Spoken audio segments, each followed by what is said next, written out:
pour construire une croyance, il faut qu'il y ait un apprentissage. Un apprentissage, c'est le lien entre deux choses. Il y a des faits plus ou moins précis concernant des personnes, des actions ou des contextes, qui, en fonction de ce que vous avez vécu, du vecteur émotionnel, du niveau émotionnel que vous étiez, c'est traduit par des interprétations qui ont fait le système de valeurs, sur quoi vous apportez de l'importance vis-à-vis de vous-même, des autres et du monde. Et par rapport à ça, vous avez décidé des règles, des choses qui étaient bien, pas bien, à faire, à pas faire. Toute l'éducation, c'est basé là-dessus.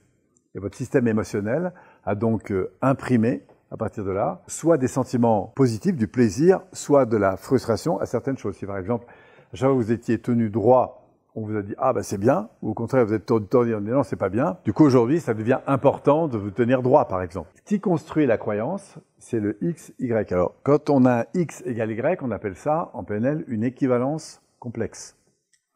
C'est-à-dire que la personne colle un égal entre deux choses qui, on va voir, valent le coup d'être parfois séparées.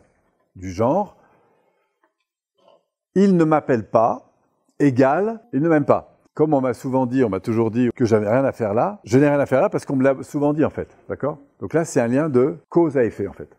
Il y a une cause qui produit un effet, c'est la deuxième forme de lien. Alors, ce qui est très intéressant, c'est de se rappeler d'une chose, c'est que le cerveau fonctionne avec différents niveaux. Pour que l'ancrage, enfin je veux dire que l'association, la croyance change, on va voir qu'il faut que ça descende dans la partie limbique, c'est-à-dire le niveau émotionnel.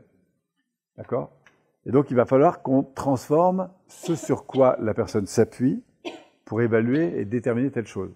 Comme à une époque, ton système nerveux a beaucoup vécu sur un plan émotionnel un truc du genre « mais qu'est-ce que tu fous là ?» par rapport à l'environnement qui visiblement, tu n'aurais pas dû être là en fait.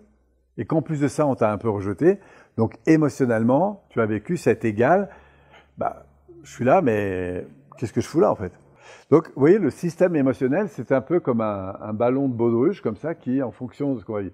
Alors, intellectuellement, on sait très bien qu'on n'est pas toujours là-dedans, mais émotionnellement, en fonction de ce qu'on va vivre, de la sensibilité, des attaques qu'on va recevoir, etc., ça va plus ou moins monter.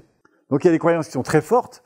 Dès que je l'entends, évidemment, je peux être très affecté, puis il y a des croyances qui sont moins fortes.